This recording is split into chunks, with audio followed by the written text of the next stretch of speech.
Welcome to Sunil Chemistry Zone.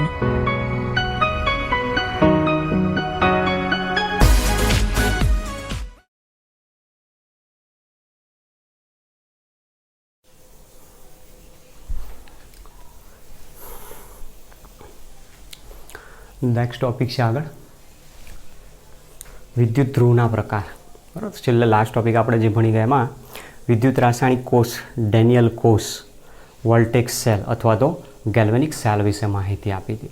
હવે એની અંદર આપણે એવું જોયું કે બે જે અર્ધકોષ બનાવેલા હતા, બે પાત્ર લીધા હતા. બે પાત્રની અંદર બે જુદા જુદા વિદ્યુત વિભાજ્યના દ્રાવણ, એ વિદ્યુત વિભાજ્યના દ્રાવણમાં આપણે ધાતુના સળિયા મૂક્યા હતા.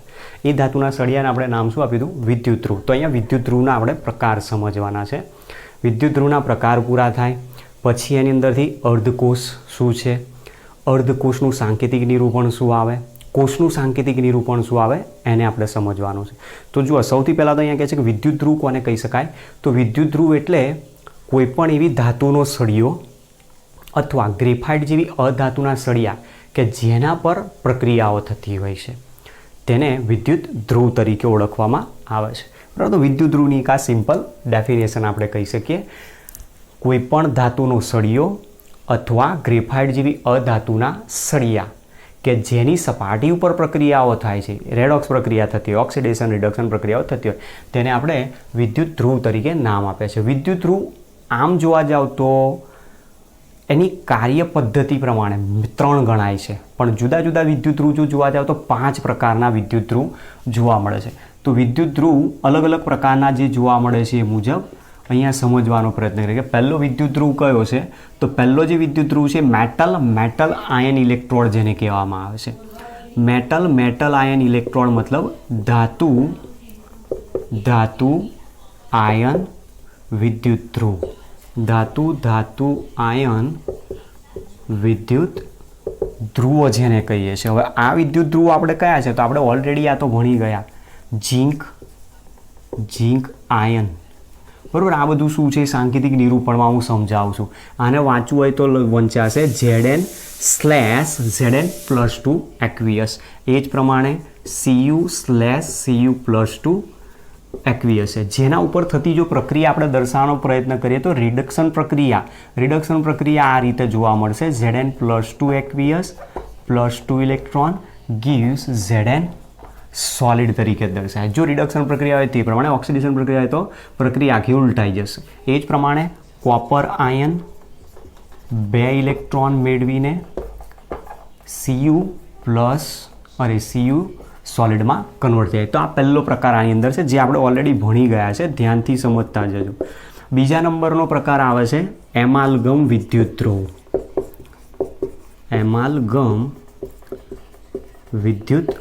હવે એમાલ્ગમ વિદ્યુત ધ્રુવ મોટાભાગે ક્યારે વાપરી શકાય? સક્રિય ધાતુઓ હોય ત્યારે.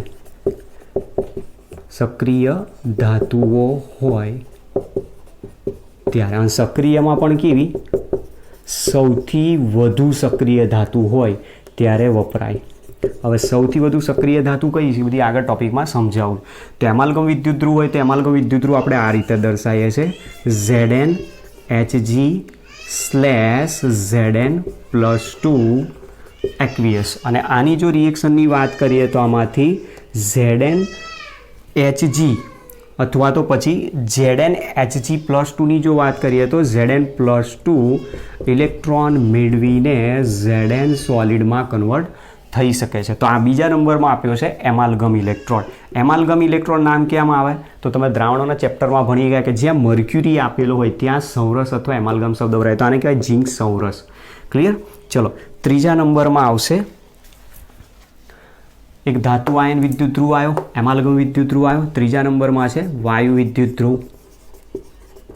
વાયુ વિદ્યુત ધ્રુવ આપેલો હોય તેને આ રીતે આપણે દર્શાવીએ છીએ. Platinum H2 gas /H+ aqueous. અહીંયા પ્લેટિનમમાં અલ્પવિરામ પણ ક્યારેક દર્શાવે છે, ક્યારેક સ્લેશ પણ આપણે સાંકેતિક નિરૂપણમાં દર્શાવતા હોઈએ છીએ.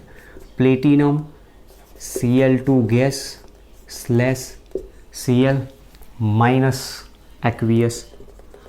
તો આ શું બતાવેલો છે? વાયુ વિદ્યુત ધ્રુવ બતાવેલો છે. વાયુ વિદ્યુત ધ્રુવ જો આની અંદર આપેલો હોય તો H+ આયન ઇલેક્ટ્રોન મેળવશે અને એ ઇલેક્ટ્રોન મેળવીને 1/2 H2 ગેસમાં કન્વર્ટ થઈ જશે. જ્યારે સામે ક્લોરીન વાયુ વિદ્યુત ધ્રુવ આપેલો હશે તો ક્લોરીન વાયુ વિદ્યુત ધ્રુવમાં ઇલેક્ટ્રોન કોણ મેળવે? ક્લોરીન પરમાણુ. કારણ કે આની પાસે તો ઓલરેડી નેગેટિવ ચાર્જ છે, ઇલેક્ટ્રોન ના મેળવે તો ઇલેક્ટ્રોન કોણ મેળવે? Cl2. અને Cl2 ઇલેક્ટ્રોન મેળવીને 2Cl- આયનમાં રૂપાંતરિત થઈ શકે છે. તો આ પોઈન્ટ નંબર 3 આપેલો છે.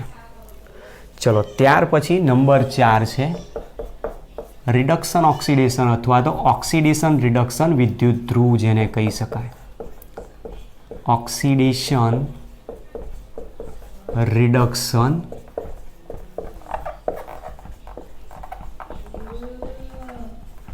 વિદ્યુત ધ્રુવ જેને કહીએ છીએ. ઓક્સિડેશન રિડક્શન વિદ્યુત ધ્રુવ હોય તેને આ રીતે દર્શાવાય છે Pt Fe+3 aqueous Fe+2 aqueous. બરાબર, અહીંયા સ્લેશ મૂકી શકીએ છીએ જેના દ્વારા બતાવે છે કે પ્રક્રિયામાં Fe+3 આયન ધરાવતું દ્રાવણ પણ છે, Fe+2 આયન ધરાવતું દ્રાવણ છે. ત્યાં મતલબ કોઈ ધાતુનો સળિયો નથી અને ધાતુનો સળિયો નથી એટલે ત્યાં કોનો ઉપયોગ કરેલો છે? પ્લેટિનમ ધાતુનો ઉપયોગ કર્યો છે. એ જ રીતે PtCO+3 aqueous CO+2 aqueous દર્શાવી શકે. એમાં અહીંયા જે પ્રક્રિયા થાય છે એ પ્રક્રિયામાં Fe+3 aqueous ઇલેક્ટ્રોન મેળવીને Fe+2 આયનમાં કન્વર્ટ થઈ શકે છે. એ જ રીતે CO+3 aqueous ઇલેક્ટ્રોન મેળવીને CO+2 આયનમાં કન્વર્ટ થઈ જતી હોય છે. તો આ જે પ્રકાર આપ્યો એ પ્રકાર કોનો છે? ઓક્સિડેશન રિડક્શન વિદ્યુત ધ્રુવ માટેનો આપ્યો. જેમાં શું થતું હોય? એક આયનનું ઓક્સિડેશન થાય તો બીજા આયનનું રિડક્શન થતું હોય છે. આ રીતની રિવર્સિબલ પ્રોસેસ આમાં દર્શાવી શકે છે. અને 5 નંબરનો જે વિદ્યુત ધ્રુવ છે એ ધાતુ અદ્રાવ્ય ક્ષાર ધાતુ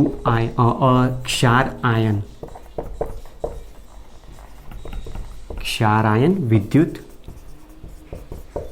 ધ્રુવ તરીકે દર્શાવાતો હોય. તો આ કઈ રીતે દર્શાવાય છે? તો પ્લેટિનમ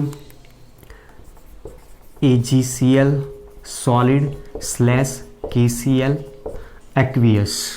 જેમાં આ અહીંયા પ્લેટિનમ નિષ્ક્રિય ધાતુ લીધી, અહીંયા ધાતુનો ક્ષાર છે અને આ ક્ષારમાં રહેલો આયન Cl- તરીકે દર્શાય.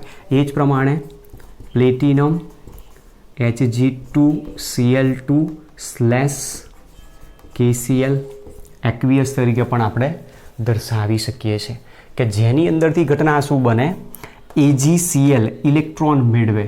AgCl જો ઇલેક્ટ્રોન મેળવે, AgCl સોલિડ જો ઇલેક્ટ્રોન મેળવે તો એમાંથી Ag ધાતુ છૂટી પડી જાય અને Ag ધાતુ જો છૂટી પડે, કારણ કે અહીંયાથી તમે આયન છૂટા પાડશો એટલે Ag + Cl- છૂટા પડે તો આ ઇલેક્ટ્રોન મેળવી લેશે અને બાકીનો ભાગ છૂટો પાડી દેશે Cl- aqueous તરીકે. એ જ પ્રમાણે Hg2Cl2 2 ઇલેક્ટ્રોન આપશે અને એમાંથી મર્ક્યુરી લિક્વિડ તરીકે છૂટા પડી જશે અને 2 Cl- aqueous તરીકે છૂટા પડે. તો આ પ્રકારનો જે પોઈન્ટ આપ્યો એ પોઈન્ટ શું છે? અલગ અલગ વિદ્યુત ધ્રુવના પ્રકાર આપણને બતાવેલા છે. હવે આ ક્યારેક કદાચ જો જરૂર પડે એક્ઝામ્પલમાં તો જ, બાકી આપણા જે વિદ્યુત ધ્રુવ છે હવે આના ઉપરથી જ આપણે ધ્યાનથી ખાલી જોઈ લેજો કે અહીંયા બધા ધાતુ આપેલી છે, અહીંયા એમાલ્ગમ આપેલી છે, અહીંયા વાયુ વિદ્યુત ધ્રુવ આપેલો છે, આની અંદર આયનો ધરાવતા જુદા જુદા દ્રાવણો બતાવેલા છે, બરોબર, અને આની અંદર ક્ષાર આપેલા, એના ઉપરથી અલગ અલગ નામ આપ્યા છે. હવે બેઝિક જે વિદ્યુત ધ્રુવ છે એની કાર્યપ્રણાલીના આધારે આપણે સમજાવી શકીએ તો એના સ્વભાવના આધારે વિદ્યુત ધ્રુવ 3 પ્રકારના છે. એક ધાતુના સક્રિય વિદ્યુત ધ્રુવ, બીજા ધાતુના નિષ્ક્રિય વિદ્યુત ધ્રુવ અને ત્રીજા ધાતુના વાયુ વિદ્યુત ધ્રુવ તરીકે જેને ઓળખવામાં આવે.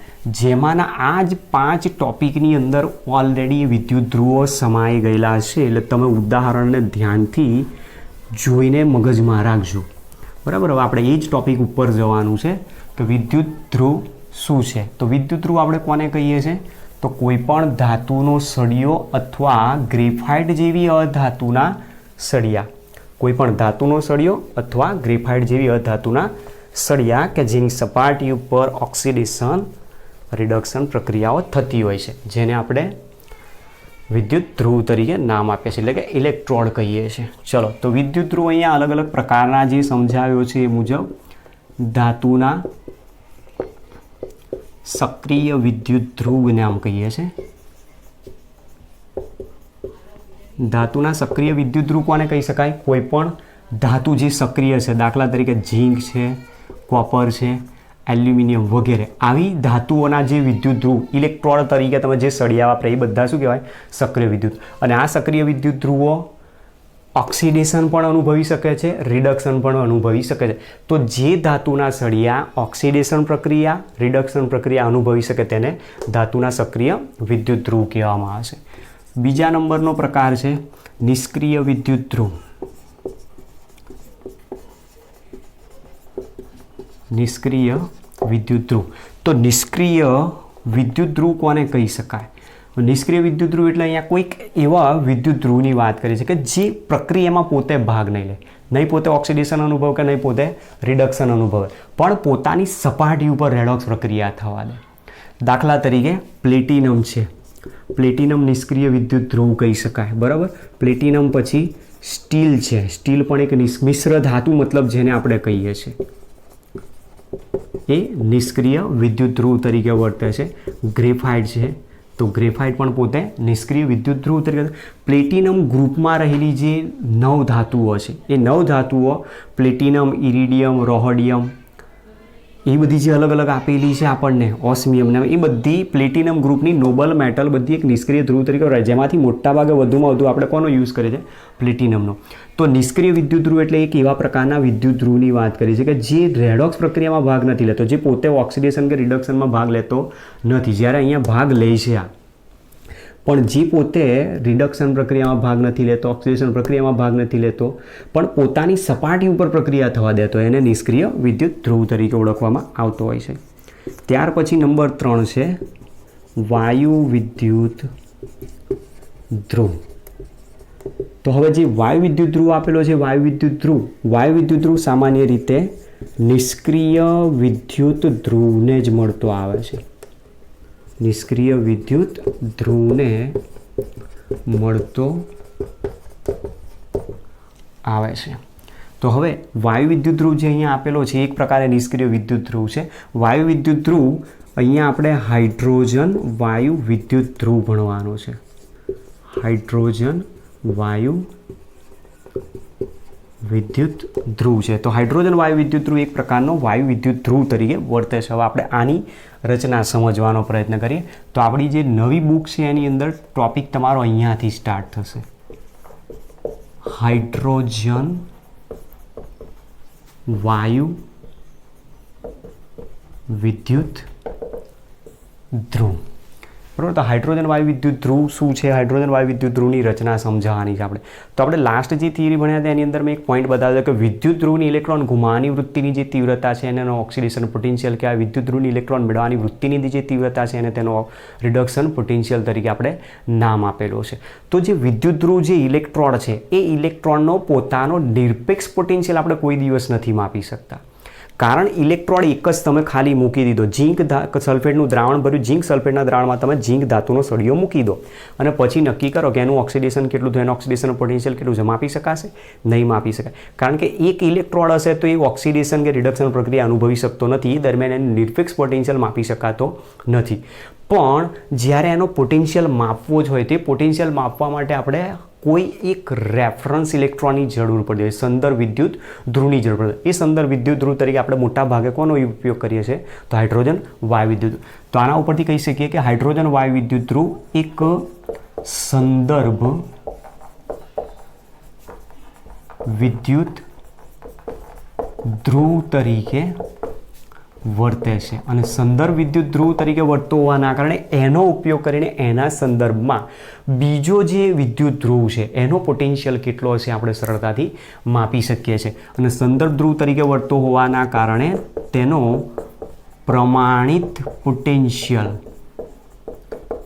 એ પછી ઓક્સિડેશન પોટેન્શિયલ હોય કે રિડક્શન પોટેન્શિયલ હોય, તેનો પ્રમાણિત પોટેન્શિયલ 0.0 વોલ્ટ સ્વીકારેલો છે. તમારે આ ધ્યાન રાખવાનું કે એક સંદર્ભ ધ્રુવ તરીકે વર્તે છે, સંદર્ભ વિદ્યુત ધ્રુવ તરીકે વર્તે છે. અને આ જે હાઇડ્રોજન છે એ હાઇડ્રોજન વાયુ વિદ્યુત ધ્રુવ જો પ્રમાણિત સ્થિતિમાં હોય તો તેને પ્રમાણિત હાઇડ્રોજન વિદ્યુત ધ્રુવ એટલે કે સ્ટાન્ડર્ડ હાઇડ્રોજન ઇલેક્ટ્રોડ અથવા તો પછી નોર્મલ હાઇડ્રોજન ઇલેક્ટ્રોડ તરીકે પણ ઓળખવામાં આવતો હોય છે. પ્રમાણિત હાઇડ્રોજન વિદ્યુત ધ્રુવ ક્યારે? પ્રમાણિત સ્થિતિ હોય ત્યારે. લેવામાં આવેલા દ્રાવણની સાંદ્રતા 1 મોલર 298 કેલ્વિન તાપમાન અને જે વાયુ હાઇડ્રોજન છે હાઇડ્રોજન ગેસનું પ્રેશર 1 બાર હોય તો તમે આનો યુઝ કરી શકો છો. હવે સામાન્ય રીતે જે હાઇડ્રોજન વાયુ વિદ્યુત ધ્રુવ છે હાઇડ્રોજન વાયુ વિદ્યુત ધ્રુવનો સામાન્ય રીતે potential 4.44 plus or minus 0.1 volt જેટલો જોવા મળે છે. તો આની અંદર એરર જે છે થોડી, આ જે પોટેન્શિયલ છે એનો એક્ઝેક્ટલી છે પણ એનો સંદર્ભ ધ્રુવ તરીકે ઉપયોગ કરવા માટે જ હંમેશા એનો પોટેન્શિયલ કેટલો સ્વીકારેલો છે તો 0 સ્વીકાર. તો આપણે અહીંયા એની રચના સમજવાની કે હાઇડ્રોજન વાયુ વિદ્યુત ધ્રુવની રચના કઈ રીતે થાય છે. તો આની અંદર એક પાત્ર લીધું છે આપણે હાઇડ્રોજન વાયુ વિદ્યુત ધ્રુવની રચના માટે એક પાત્ર લીધું છે જે પાત્રની અંદર 1 મોલર સાંદ્રતા ધરાવતું H પ્લસ આયન ધરાવતું દ્રાવણ અથવા તો HClનું દ્રાવણ પણ તમે લઈ શકો છો. અને દ્રાવણની સાંદ્રતા કેટલી છે તો 1 મોલર છે. 1 મોલર HCl અથવા તમે 1 મોલર H પ્લસ આયન ધરાવતું કોઈ પણ દ્રાવણ આની અંદર લઈ શકો છો. આટલી સાંદ્રતા ધરાવતું આમાં દ્રાવણ મૂકેલું છે. એ પાત્રની અંદર એક પ્લેટિનમ બ્લેકનો ઢોળ ચડાવેલી પ્લેટિનમ ધાતુની પટ્ટી મૂકેલી છે. અહીંયા જે શબ્દ વાપરેલો છે પ્લેટિનમ બ્લેક શબ્દ વાપર્યો છે. હવે પ્લેટિનમ બ્લેક એકચ્યુઅલી શું છે તો પ્લેટિનમ ધાતુની પટ્ટી છે. એ પ્લેટિનમ ધાતુની પટ્ટી ઉપર પ્લેટિનમ ધાતુના ઉદ્દીપકીય ગુણધર્મના કારણે એનો પાવડર લેવામાં આવે. એ પાવડરને ગરમ કરવામાં આવે. એ ગરમ પાવડરની અંદર પ્લેટિનમ ધાતુની પટ્ટીને બોરીને કાઢી લેવા. પટ્ટી જેવી ઠંડી પડશે એટલે એ ગરમ જે પાવડર હતો એ બ્લેક કલરમાં કન્વર્ટ થઈ જાય અને એના કારણે જ આ બ્લેક કલરમાં પરિવર્તિત થઈ જતો તેને પ્લેટિનમ બ્લેક કીધું છે. એ પ્લેટિનમ ધાતુની પટ્ટીને પ્લેટિનમ તાર સાથે જોડાણ કરેલું હોય તો આટલો જે ભાગ છે એ પ્લેટિનમ વાયર આપેલો છે આપણને. પ્લેટિનમ તાર સાથેનું જોડાણ કરેલું છે અને એ તારની ઉપર મર્ક્યુરી ભરેલો છે. અહીંયા આટલો જે ભાગ છે એમાં ઉપર મર્ક્યુરી ભરી દીધો છે. તો મર્ક્યુરી તમે જુઓ, મર્ક્યુરી પ્લેટિનમ ગ્રુપની જે એક ધાતુ છે જે નિષ્ક્રિય ધાતુ છે. પ્લેટિનમ પોતે નિષ્ક્રિય ધાતુ છે તો આની ઉપર અહીંયા મર્ક્યુરી ભરી દીધો છે. અને આટલું કર્યા બાદ એના ઉપર એક છેડેથી બંધ એવી કાચની નળી આ રીતે ગોઠવી દીધી હોય છે. તો આ નીચેનો જે છેડો છે એનો બંધ હોય છે અને આ ઉપરના છેડે અહીંયાથી એક છિદ્ર રાખેલો હોય જેથી તમે વિદ્યુતવાહક તાર મારફત એનું જોડાણ કરી શકો છો. તો આ રીતની એનું રચના આપી અને જે બાકીનો ભાગ છે એ મર્ક્યુરીનું જોડાણ એક કોપર તાર મારફતે વિદ્યુતવાહક તાર મારફતે એનું જોડાણ કરેલું હોય છે. અને જે અહીંયાથી એક છિદ્ર રાખેલું છે નળાકાર સ્વરૂપે અહીંયા જેમાં અંદરની તરફ તમે હાઇડ્રોજન વાયુ એમાં પસાર કરી શકો છો બહારથી. અને આવી જે રચના છે એ રચનાને આપણે હાઇડ્રોજન વાયુ વિદ્યુત ધ્રુવ તરીકે નામ આપેલું છે. તો અહીંયા જે હાઇડ્રોજન વાયુ વિદ્યુત ધ્રુવ આપેલો છે આપણને હાઇડ્રોજન વાયુ વિદ્યુત ધ્રુવ સામાન્ય રીતે એની રચના કઈ રીતની આપી છે તો એક પાત્રની અંદર 1 મોલર સાંદ્રતા ધરાવતું HClનું દ્રાવણ ભરેલું છે જેમાં પ્લેટિનમ બ્લેકની પટ્ટીનું જોડાણ પ્લેટિનમ વાયર મારફતે કર્યું છે. મતલબ પ્લેટિનમ બ્લેકનો ઢોળ ચડાવેલી પ્લેટિનમ ધાતુનું પટ્ટીનું જોડાણ પ્લેટિનમ વાયર સાથે કરેલું છે જેના ઉપર મર્ક્યુરી ભરેલું છે અને એની ઉપર એક છેડેથી બંધ એવી કાચની નળી એમાં ગોઠવેલી છે. હવે આ જે કાચની નળી ગોઠવેલી છે એમાં અહીંયા સાઈડમાં એક છિદ્રો પણ હોય છે થોડાક, જે શા માટે રાખ્યા છે સમજાવું છું.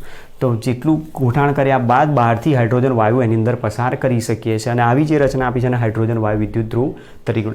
હવે આ જે વાયુ વિદ્યુત ધ્રુવ આપેલો છે એ વાયુ વિદ્યુત ધ્રુવ જો એનોડ તરીકે વર્તે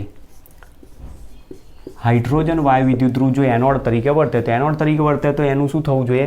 ઓક્સિડેશન. એનોડ ઉપર ઓક્સિડેશન થાય, કેથોડ ઉપર રિડક્શન. તો હવે ધ્યાન એ રાખવાનું કે અહીંયા પ્લેટિનમ નિષ્ક્રિય છે, પ્લેટિનમ બ્લેક, પ્લેટિનમ વાયર નિષ્ક્રિય, મર્ક્યુરી નિષ્ક્રિય. તો બાકી કોણ રહ્યું હવે? હાઇડ્રોજન ગેસ અને H+ આયન બે જ બાકી છે. તો તમારે એ ધ્યાન રાખવાનું કે અહીંની અંદર રહેલો દ્રાવણનો H+ આયન અને હાઇડ્રોજન ગેસ બંને ખાલી એવા રહ્યા છે જે પ્રક્રિયા અનુભવી શકે. તો એનોડ ઉપર પ્રક્રિયા ઓક્સિડેશન થાય, તો ઓક્સિડેશન કોનું થાય? H2 ગેસનું. અને H2 gas 2 electron ગુમાવીને 2H+ ion મુક્ત કરશે. અને 2H+ આયન ક્યાં આવશે? અહીંયા દ્રાવણમાં આવવા મળશે. અને જે ઇલેક્ટ્રોન મુક્ત થાય ઇલેક્ટ્રોન અહીંયા પ્લેટિનમ મારફતે મર્ક્યુરી ઉપર જશે. મર્ક્યુરી મારફતે અહીંયાથી કેથોડ તરફ વહન પામવાનો પ્રયત્ન કરશે. તો એ દરમિયાન હાઇડ્રોજન વાયુનું ઓક્સિડેશન થાય. અને જો હાઇડ્રોજન વાયુ વિદ્યુત ધ્રુવ કેથોડ તરીકે વર્તતો હોય તો જે ઇલેક્ટ્રોન આવશે એ ઇલેક્ટ્રોન H+ આયન જે દ્રાવણમાં છે એ મેળવશે અને દ્રાવણમાં રહેલો H+ આયન ઇલેક્ટ્રોન મેળવીને હાઇડ્રોજન વાયુ ઉત્પન્ન કરશે. અને એ જે હાઇડ્રોજન વાયુ ઉત્પન્ન થશે એ અહીંયાથી પરપોટા મારફતે આપણને બબલ સ્વરૂપે બહાર આવતો પણ જોવા મળી શકશે. એટલે આના પરથી તમને અંદાજ આવી જશે કે એની અંદર જો બબલ્સ થાય છે તો મતલબ આ પોતે કેથોડ તરીકે વર્તેલો છે, કારણ કે દ્રાવણમાં રહેલો H+ આયન ઇલેક્ટ્રોન મેળવીને હાઇડ્રોજન વાયુ ઉત્પન્ન કરે છે. અને જો બબલ્સ નથી આવતા મતલબ એ એનોડ તરીકે વર્તે છે. તો આના ઉપરથી કહી શકાય કે હાઇડ્રોજન વાયુ વિદ્યુત ધ્રુવ ઓક્સિડેશન, રિડક્શન બંને પ્રક્રિયા અનુભવી છે, તેથી તેનો એનોડ કેથોડ બંને તરીકે ઉપયોગ કરી શકાય છે. અને એટલા માટે એનો હાઇડ્રોજન વાયુ વિદ્યુત ધ્રુવનો એક સંદર્ભ વિદ્યુત ધ્રુવ તરીકે ઉપયોગ કરી શકાય છે. એ સંદર્ભ વિદ્યુત ધ્રુવ તરીકે વાપરીને એના દ્વારા એનો સંદર્ભ તરીકે ઉપયોગ કરીને બીજા કોઈક વિદ્યુત ધ્રુવનો પોટેન્શિયલ સરળતાથી માપી શકાય છે. કઈ રીતે છે? તો હવે આપણે એને સમજવાનો પ્રયત્ન કરીએ છીએ. તો જુઓ, અહીંયા બે સેટઅપ આપણે તૈયાર કરી દઈશું. બે સેટઅપની અંદર એક ઝીંક ધાતુનો સળિયો અને ઝીંક સલ્ફેટનું દ્રાવણવાળો અર્ધકોષ લઈશું અને બીજું એક અર્ધકોષ જેમાં આપણે હાઇડ્રોજન વાયુ વિદ્યુત ધ્રુવનો ઉપયોગ કરીશું. તો આની અંદર અહીંયા દ્રાવણ ભરેલું છે ઝીંક સલ્ફેટ ZnSO4નું જલીય દ્રાવણ. એની અંદર અહીંયા ડૂબાડેલો છે ઝીંક ધાતુનો સળિયો. તો અહીંયા છે Zn સોલિડ. ત્યાર પછી આની અંદર ગોઠવણી કરેલી છે હાઇડ્રોજન વાયુ વિદ્યુત ધ્રુવની, પ્લેટિનમ બ્લેક.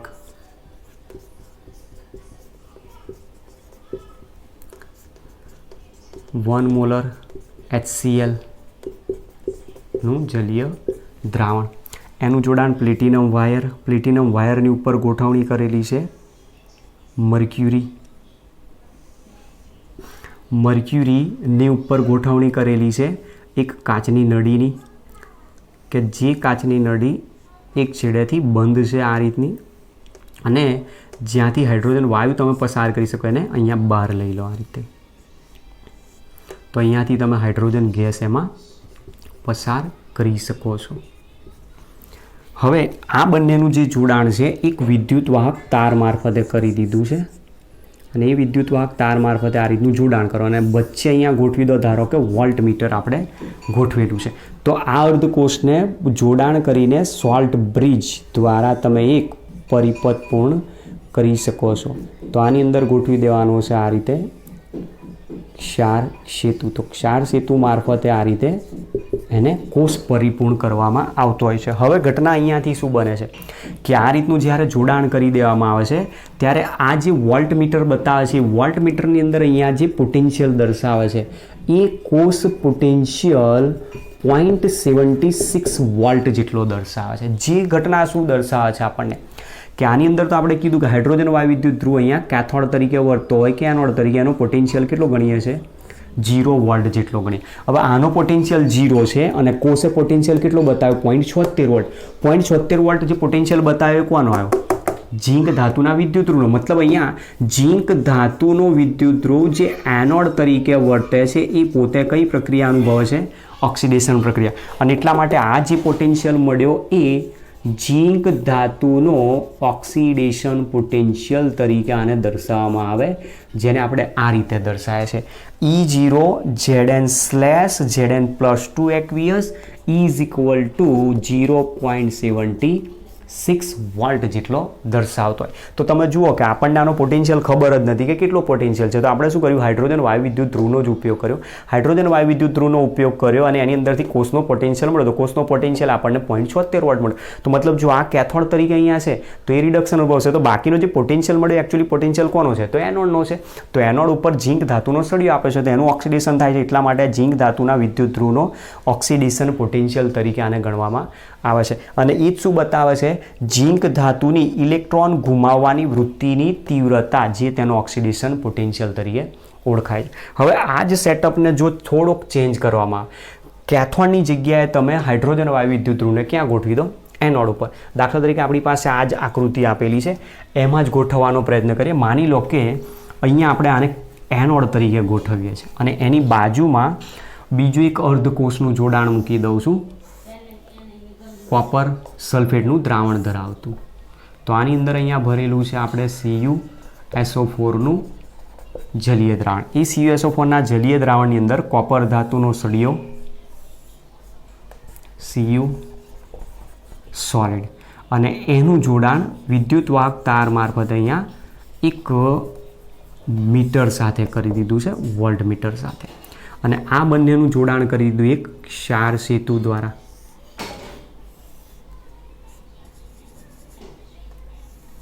તો ક્ષાર સેતુ આપણે અહીંયા ગોઠવી દીધો. બરોબર, તો આ રીતની રચના છે. તો આની અંદર તમે જુઓ અહીંયા જે આપેલો છે હાઇડ્રોજન વાયુ વિદ્યુત ધ્રુવ કેથોડ તરીકે વર્તે. જો કેથોડ તરીકે વર્તતો હોય તો ત્યાં શું કરશે, હાઇડ્રોજન વાયુ ઉત્પન્ન કરાવશે. તો આની અંદરથી બબલ્સ બહાર નીકળતા આપણને જોવા મળશે. હવે એની જગ્યાએ અહીંયા એનોડ તરીકે વર્તે છે. હાઇડ્રોજન વાયુ વિદ્યુત ધ્રુવ એનોડ તરીકે વર્તે છે. હાઇડ્રોજન વાયુ વિદ્યુત ધ્રુવનો પોટેન્શિયલ આપણે 0 વોલ્ટ બતાવેલો છે. અને અહીંયા જે તમે વોલ્ટ મીટર ગોઠવ્યું છે એ વોલ્ટ મીટર અહીંયા આપણને કેટલો પોટેન્શિયલ બતાવશે, તો જે પ્રમાણિત કોષ પોટેન્શિયલ આવશે એ કોષ પોટેન્શિયલ ત્યાં 0.34 વોલ્ટ જેટલો દર્શાવશે.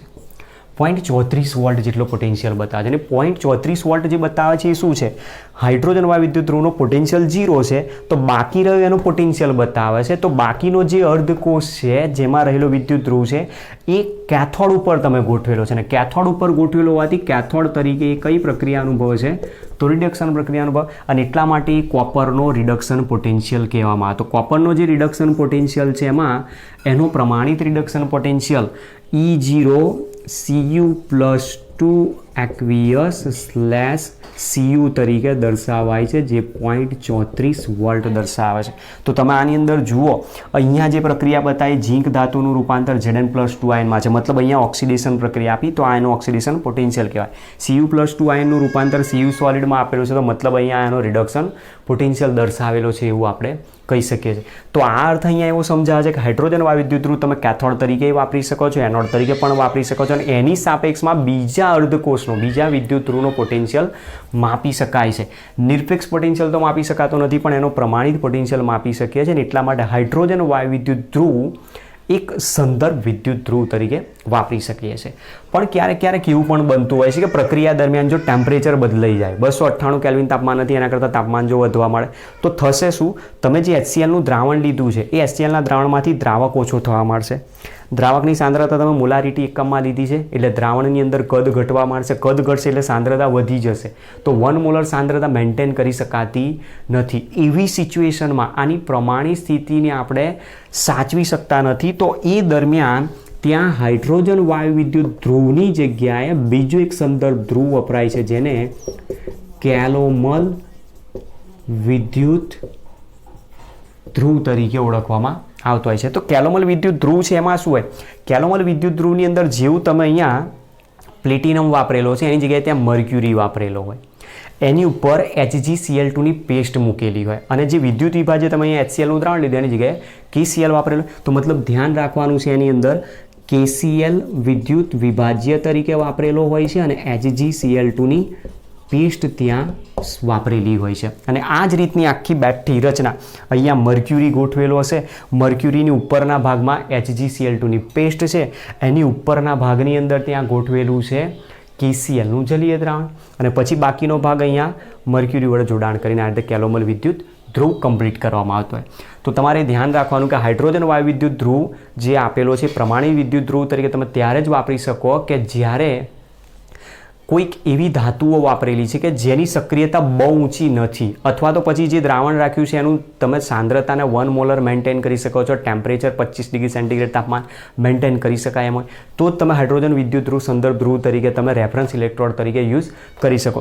પણ જ્યારે તાપમાન બદલાઈ જશે ત્યારે સાંદ્રતા બદલાય તો સાંદ્રતા એની મેન્ટેન કરી શકાતી ન હોવાથી એ દરમિયાન હાઇડ્રોજન વાયુ વિદ્યુત ધ્રુવ એક રેફરન્સ ઇલેક્ટ્રોડ તરીકે વાપરી શકાતો નથી, અને એ દરમિયાન પછી ત્યાં કેલોમલ વિદ્યુત ધ્રુવનો જ રેફરન્સ ઇલેક્ટ્રોડ તરીકે આપણે ઉપયોગ કરી શકીએ છીએ. બરાબર, તો આ રીતની આપણને થિયરી સમજાવી છે હાઇડ્રોજન વાયુ વિદ્યુત ધ્રુવ કઈ રીતે આવે છે, હાઇડ્રોજન વિદ્યુત ધ્રુવની રચના શું છે, હાઇડ્રોજન વાયુ વિદ્યુત ધ્રુવનો પોટેન્શિયલ કેટલો સ્વીકારેલો છે, પછી એનો ઓક્સિડેશન પોટેન્શિયલ હોય કે પછી રિડક્શન પોટેન્શિયલ હોય.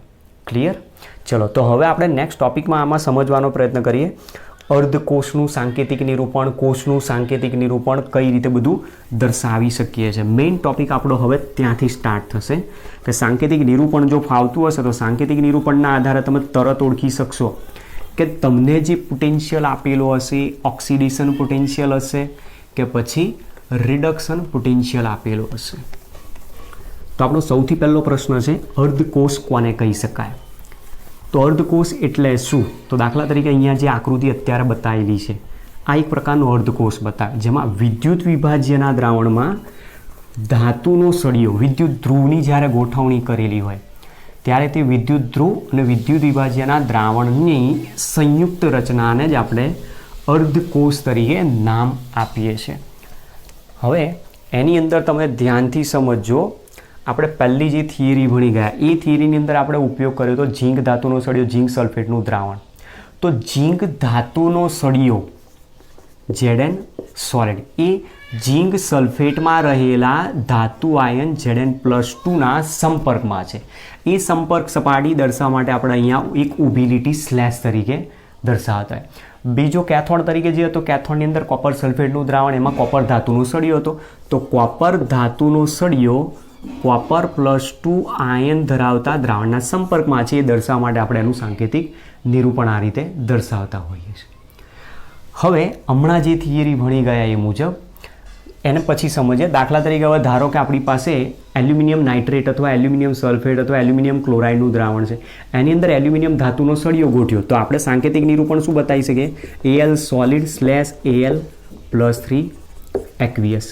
મેગ્નેશિયમ સલ્ફેટ મેગ્નેશિયમ ક્લોરાઇડનું દ્રાવણ છે, મેગ્નેશિયમ ક્લોરાઇડના દ્રાવણમાં મેગ્નેશિયમ ધાતુનો સળિયો ઉમેરેલો છે, તો Mg solid /Mg+2 આયન તરીકે હું આને દર્શાવી શકું છું. ક્લિયર સમજાય છે? ચલો, કોબાલ્ટ ક્લોરાઇડ આપેલું છે, કોબાલ્ટ ક્લોરાઇડની અંદર કોબાલ્ટ ધાતુનો સળિયો ડૂબાડેલો છે, તો CO solid /CO+2 યા +3 આયન તમે અહીંયા દર્શાવી શકો છો.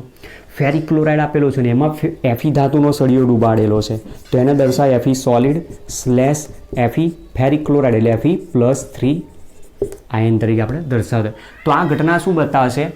ધાતુના સળિયા જે વિદ્યુત ધ્રુવ છે એ જ આયન ધરાવતા દ્રાવણના સંપર્કમાં છે, સ્લેશ તરીકે દર્શાવેલું છે. હવે આ જ ઘટનાને આપણે પ્રક્રિયા સ્વરૂપે જો સમજવાનો પ્રયત્ન કરીએ તો અહીંયા શું બતાવે છે? ઝીંક ધાતુના સળિયાનું રૂપાંતર શેમાં? Zn+2 આયનમાં થાય. તો મતલબ પ્રક્રિયા કઈ અનુભવે છે? આ ઓક્સિડેશન પ્રક્રિયા અનુભવે. એ જ પ્રમાણે Cu સોલિડનું રૂપાંતર Cu+2માં થાય, તો અહીંયા પણ પ્રક્રિયા આપી ઓક્સિડેશન. એલ્યુમિનિયમ આયનનું ધાતુનું રૂપાંતર એલ્યુમિનિયમ આયનમાં, તો અહીંયા પણ પ્રક્રિયા બતાવી ઓક્સિડેશન. મેગ્નેશિયમ ધાતુનું રૂપાંતર મેગ્નેશિયમ આયનમાં પ્રક્રિયા થાય ઓક્સિડેશન. કોબાલ્ટનું રૂપાંતર Cu+2માં, તો 2 ઇલેક્ટ્રોન ગુમાવીને પ્રક્રિયા બતાવે ઓક્સિડેશન. Fe સોલિડનું રૂપાંતર Fe+3માં 3 ઇલેક્ટ્રોન ગુમાવીને રૂપાંતર કરી નાખ્યું, તો પ્રક્રિયા ઓક્સિડેશન છે. તો અહીંયા જે પ્રક્રિયાઓ દર્શાવેલી છે બધી જ પ્રક્રિયાઓ ક્યાં થતી હોય છે? એનોડ ઉપર થતી હોય. તો જ્યારે એનોડનું સાંકેતિક નિરૂપણ આપો ત્યારે હંમેશા આ રીતે દર્શાવે. હવે માનો કે આને હું ચેન્જ કરી નાખું, ચેન્જ કરું તો આ રીતે લખી શકું છું Zn+2 Zn solid Cu+2 Cu solid Al+3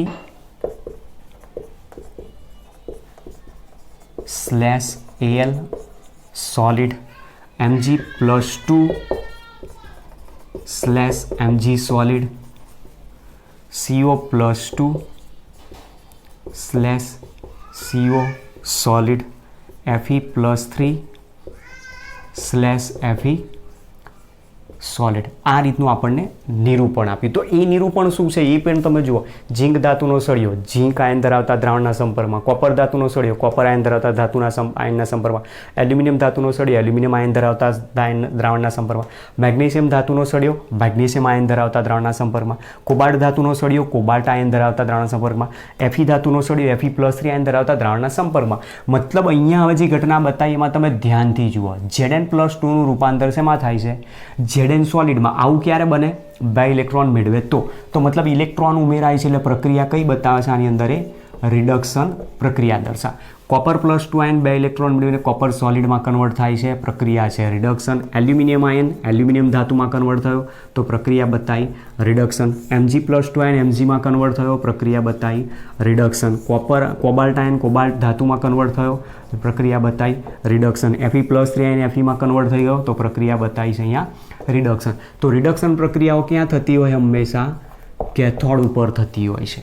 તો આ રીતે તમે કેથોડ ઉપર સાંકેતિક નિરૂપણ એનું અર્ધકોષ માટે બતાવી શકો. તો જુઓ, આ બંને આપણી પાસે પહેલાં છે. હવે આનો ઉપયોગ કરીને આપણે એક કોષ બનાવ્યો. તો તેમાં કોષમાં આપણે ડેનિયલ કોષ લીધો. તો ડેનિયલ કોષમાં આપણે આ બંનેનો યુઝ કરેલો છે. જુઓ, એમાં ઝીંક ધાતુના સળિયાને આપણે એનોડના અર્ધકોષમાં બતાવ્યો અને કોપર ધાતુના સળિયાને આપણે કેથોડના અર્ધકોષમાં બતાવ્યો.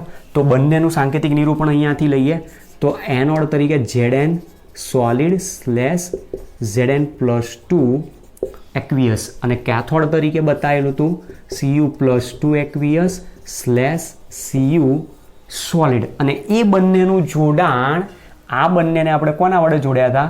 સોલ્ટ બ્રિજ વડે જોડ્યા. તો સોલ્ટ બ્રિજ વડે તમે આનું જોડાણ કરેલું છે. તો સોલ્ટ બ્રિજની આપણે આકૃતિમાં રચના આ રીતે બતાવેલી છે. તો આ ડબલ સ્લેશની અહીંયા નિશાની બતાવે છે. જુઓ, ઇલેક્ટ્રોડ એક જ ઇલેક્ટ્રોડ હોય તો આપણે ઇલેક્ટ્રોડને આ રીતે બતાવીએ છીએ. બરાબર, આપણી પાસે ધારો કે આ રીતનો કોષ બતો તો એમાં બે વિદ્યુત ધ્રુવ આ રીતના. અહીંયા ઝીંક ધાતુનો વિદ્યુત ધ્રુવ છે, અહીંયા કોપર ધાતુનો વિદ્યુત ધ્રુવ. પણ જ્યારે તમે ક્ષાર સેતુ જોડો છો ત્યારે ક્ષાર સેતુની રચના આપણે આ રીતે બતાવીએ. જેમાં તમે સાંકેતિક નિરૂપણમાં જો અહીંયા સિંગલ સ્લેશ બતાવે છે, અહીંયા ડબલ સ્લેશ બતાવે. તો ક્ષાર સેતુ જ્યારે આપેલો હોય ત્યારે કેટલી ઊભી લીટી બતાવવાની? 2. તો એ દરમિયાન જો આનું સાંકેતિક નિરૂપણ બતાવે તો આ રીતે તમે દર્શાવી શકો. જેમાંથી આ જે ભાગ બતાવ્યો છે એનોડ છે એટલે આપણે એને સિમ્બોલ બતાવીએ છીએ માઇનસ. આ જે બતાવ્યો છે કેથોડ છે તેનો સિમ્બોલ પ્લસ છે. અને અહીંયા જે બતાવ્યું શું છે? આ સોલ્ટ બ્રિજ દર્શાવેલ. અને આ સાંકેતિક નિરૂપણને આપણે કહીએ છીએ કોષનું સાંકેતિક નિરૂપણ. જ્યારે આ બધા જે આપ્યા એ શું છે? અર્ધકોષનું સાંકેતિક નિરૂપણ. એનોડ તરીકે વર્તતા અર્ધકોષનું આ સાંકેતિક નિરૂપણ, કેથોડ તરીકે વર્તતા અર્ધકોષનું આ સાંકેતિક નિરૂપણ કહી શકાય. જેની અંદરથી આને જ્યારે વાંચવું હોય તો શું વંચાય? Zn solid /Zn+2 aqueous /Cu+2 aqueous /Cu solid. અને ધ્યાન એ રાખવાનું, ક્ષાર સેતુ જ્યાં આપેલો હોય એની આજુબાજુ હંમેશા કોણ આવવો જોઈએ? ધાતુ આયન આવવો જોઈએ. ધાતુ આયન હોય અથવા અધાતુ આયન આપેલો હોય, મતલબ પર્ટિક્યુલર કોણ હોવો જોઈએ? આયન. અને અહીંયા કોણ હોય? ધાતુ.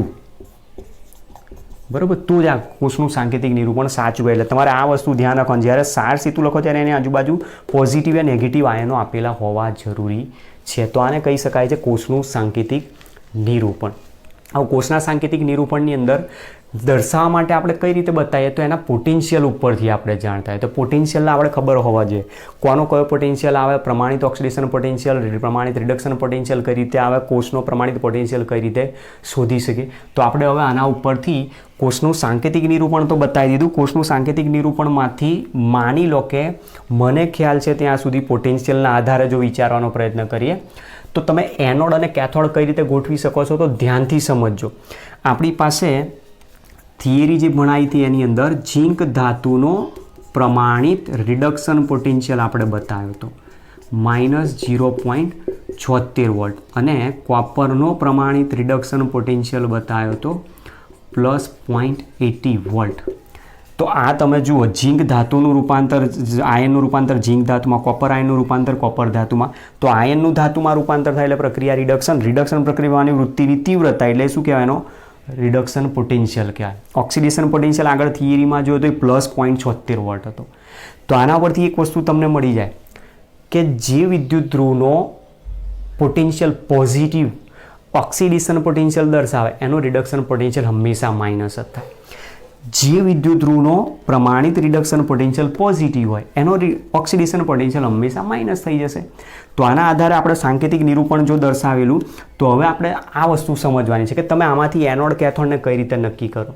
તો એનોડની ઓક્સિડેશન પ્રક્રિયા અનુભવવાની વૃત્તિ વધારે હોય, જ્યારે કેથોડની રિડક્શન પ્રક્રિયા અનુભવવાની વૃત્તિ વધારે હોય. હવે એના આધારે સમજવાનું કે પોટેન્શિયલ કયા આપેલા છે, પોટેન્શિયલના આધારે તમે દર્શાવી શકો. જોઈએ ચલો.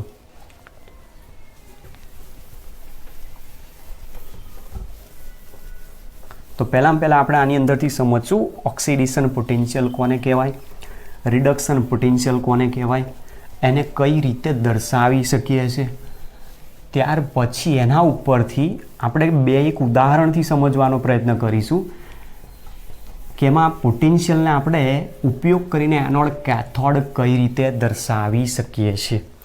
એના પહેલાં હાઇડ્રોજન વાયુ વિદ્યુત ધ્રુવનું સાંકેતિક નિરૂપણ બતાવીએ. હાઇડ્રોજન વાયુ વિદ્યુત ધ્રુવના સાંકેતિક નિરૂપણમાં તમે ધ્યાનથી એની આકૃતિને વિચારો. પાત્ર લીધું હતું, પાત્રની અંદર પ્લેટિનમ ધાતુનો ટુકડો, એનું જોડાણ પ્લેટિનમ વાયર મારફતે, એનું જોડાણ ઉપર મર્ક્યુરી મારફતે, એના ઉપરથી હાઇડ્રોજન વાયુ મર્ક્યુરી પરથી પ્લેટિનમ પર જાય છે અને દ્રાવણ ભરેલું હતું H+. તો હવે ધ્યાનથી વિચારો, પ્લેટિનમ ધાતુ ત્યાં નિષ્ક્રિય વિદ્યુત ધ્રુવ તરીકે વાપરેલી છે અને એ પ્લેટિનમ ધાતુ કોના સંપર્કમાં છે? સીધી H+ અને H2 ગેસના સંપર્કમાં. એ દરમિયાન જો હાઇડ્રોજન વાયુ વિદ્યુત ધ્રુવ વાપરેલો હોય તો પ્લેટિનમ ધાતુ પર હાઇડ્રોજન ગેસ આવશે અને હાઇડ્રોજન ગેસ કોના સંપર્કમાં જશે? H+ આયનના સંપર્કમાં જશે. આવું જ્યારે આપેલું હોય ત્યારે એનોડ તરીકે દર્શાવેલું કહેવાય, જેમાં હાઇડ્રોજનનું ઓક્સિડેશન થઈને H+માં રૂપાંતર થાય. આને આખું ઉલટાવી દો, ઉલટાવી દેશો એટલે શું થઈ જશે? H+ એક્વિયસ / H2 ગેસ અને અહીંયા આવશે પ્લેટિનમ. તો આ જે બતાવ્યો છે સાંકેતિક નિરૂપણ ક્યારે આવે? કેથોડ તરીકે હોય ત્યારે. તો હાઇડ્રોજન વાયુ વિદ્યુત ધ્રુવ એનોડ તરીકે હોય ત્યારે આ રીતનું સાંકેતિક નિરૂપણ આપો, કેથોડ તરીકે હોય ત્યારે એનું સાંકેતિક નિરૂપણ આ રીતે આપવામાં. અને બીજું એક પોઈન્ટ કે અહીંયા દ્રાવણની તમને જ્યારે સાંદ્રતા જો આપેલી હોય તો સાંદ્રતાને એક્વિયસ લખ્યા બાદ અલ્પવિરામ કરીને દાખલા તરીકે 2 મોલર લખી શકો, અથવા તો જલીય દ્રાવણ છે તો ડાયરેક્ટ એની સાંદ્રતા તમે અહીંયા દર્શાવી શકો છો. પછી એ જ વસ્તુ અહીંયા આપી છે આપણને કે પ્રમાણિત વિદ્યુત ધ્રુવ જો હોય તો પ્રમાણિત વિદ્યુત ધ્રુવ હોય તો અહીંયા આપણે H+ ની સાંદ્રતા કેટલી બતાવશે? 1 મોલર. અને હાઇડ્રોજન વાયુ વિદ્યુત ધ્રુવ છે તો એનું દબાણ અહીંયા દર્શાવવું પડશે, જે તમારે 1 બાર તરીકે કમ્પલસરી આ રીતે દર્શાવવું પડતું હોય છે. તો આ સમય શું કહી શકો? એનો પ્રમાણિત હાઇડ્રોજન વાયુ વિદ્યુત ધ્રુવ આપેલ. ચલો હવે પોઈન્ટ છે આપણો એના ઉપર જઈએ. પોટેન્શિયલ, એમાં પોટેન્શિયલ પણ આપણે કયો લઈશું? વિદ્યુત ધ્રુવ પોટેન્શિયલ.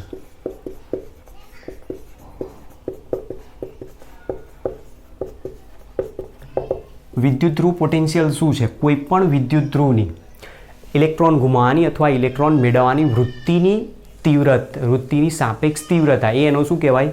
પોટેન્શિયલ કહેવામાં. તો આપણે અહીંયા બે પ્રકારની પ્રક્રિયાઓ બતાવીએ છીએ. એક ઇલેક્ટ્રોન ગુમાવવાની એટલે ઓક્સિડેશન પ્રક્રિયા, બીજી ઇલેક્ટ્રોન મેળવવાની એટલે રિડક્શન પ્રક્રિયા. તો એમાં એક પહેલો આવશે આપણી પાસે રિડક્શન પોટેન્શિયલ અને બીજું આવશે ઓક્સિડેશન પોટેન્શિયલ. તો રિડક્શન પોટેન્શિયલ કોને કહી શકાય? કોઈ પણ વિદ્યુત ધ્રુવની ઇલેક્ટ્રોન મેળવવાની વૃત્તિની સાપેક્ષ તીવ્રતાને તેનો રિડક્શન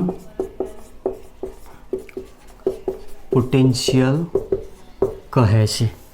જેને રિડક્શન પોટેન્શિયલ હોય તેને ERED તરીકે આપણે દર્શાવતા હોય છે. આ એક ઇલેક્ટ્રોડ પોટેન્શિયલ થઈ ગયો કે કોઈક વિદ્યુત ધ્રુવ માટે છે એટલે આને કહેવાય ઇલેક્ટ્રોડ પોટેન્શિયલ, અથવા રિડક્શન પ્રક્રિયા અનુભવવાની વૃત્તિની તીવ્રતા હોય તેને કહેવાય એનો રિડક્શન પોટેન્શિયલ.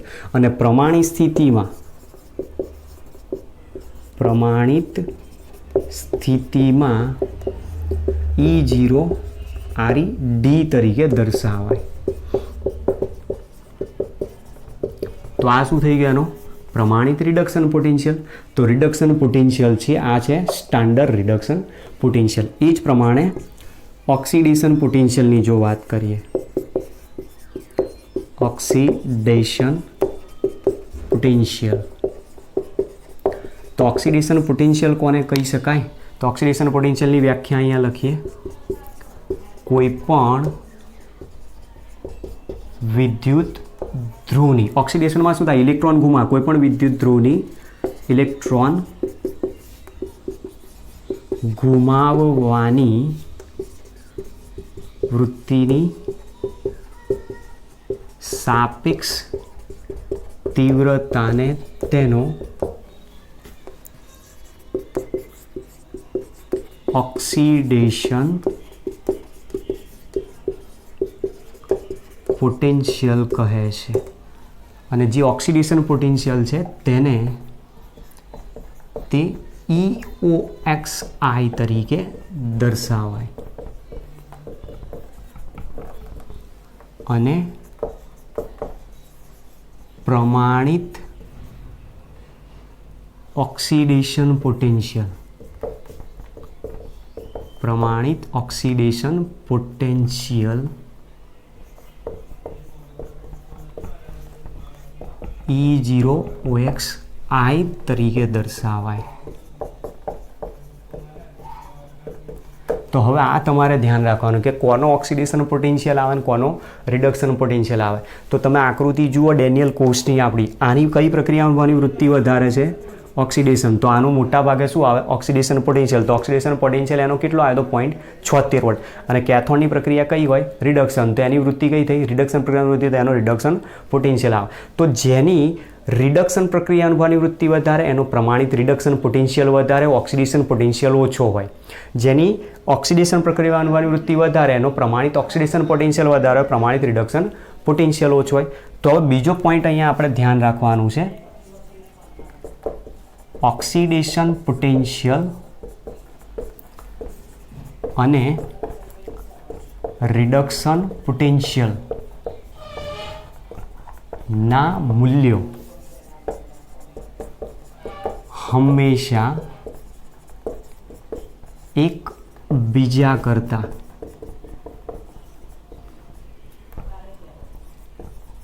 વિરુદ્ધ હોય. મતલબ કે અહીંયા કહેવા એવું માગું છું કે ઝીંક ધાતુ છે, એ ઝીંક ધાતુનો પ્રમાણિત ઓક્સિડેશન પોટેન્શિયલ Zn/Zn+2 0.76 વોલ્ટ આપણે આગળ આકૃતિ પરથી શોધ્યો હતો. એનું જો રિડક્શન પોટેન્શિયલની વાત કરીએ તો લખાશે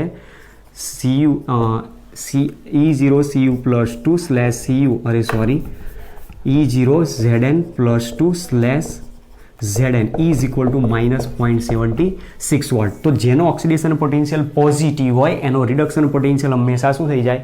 નેગેટિવ. આની જગ્યાએ જો કોપર માટે લખીએ તો કોપરનો reduction potential Cu+2/Cu is equal to 0.34 volt છે. તો આનો oxidation potential Cu solid/Cu is equal to કેટલો થઈ જાય? -0.34 વોલ્ટ. તો જેનો પ્રમાણિત રિડક્શન પોટેન્શિયલ પોઝિટિવ એનો પ્રમાણિત ઓક્સિડેશન પોટેન્શિયલ હંમેશા નેગેટિવ દર્શાવવામાં આવતો હોય. અને આના ઉપરથી જ આપણે કોષ પોટેન્શિયલ માપી શકીએ છીએ. પણ એકચ્યુઅલી કોષ બે અલગ અલગ સ્થિતિમાં હોય, પ્રમાણિત સ્થિતિમાં પણ હોય અને બિન પ્રમાણિત સ્થિતિમાં પણ જોવા મળતા હોય. હવે આપણે જે બધું જોડાણ કરીએ છીએ કોના દ્વારા? એક પ્રમાણિત સ્થિતિની અંદર કોષ અર્ધકોષો દ્વારા જોડાણ કરે, જેની અંદર પ્રમાણિત સ્થિતિ જો હોય તો એના પ્રમાણિત રિડક્શન, પ્રમાણિત ઓક્સિડેશન પોટેન્શિયલના જ મૂલ્યો આપણને આપેલા હોય. એના આધારે જો કોષ પોટેન્શિયલ દર્શાવીએ તો કોષ પોટેન્શિયલને આપણે ઈ સેલ તરીકે દર્શાવીએ. તો કોષ પોટેન્શિયલ શું છે? તો કોષ પોટેન્શિયલ એ બે વિદ્યુત ધ્રુવોની ઇલેક્ટ્રોન મેળવવાની અથવા ઇલેક્ટ્રોન ગુમાવવાની વૃત્તિની સાપેક્ષ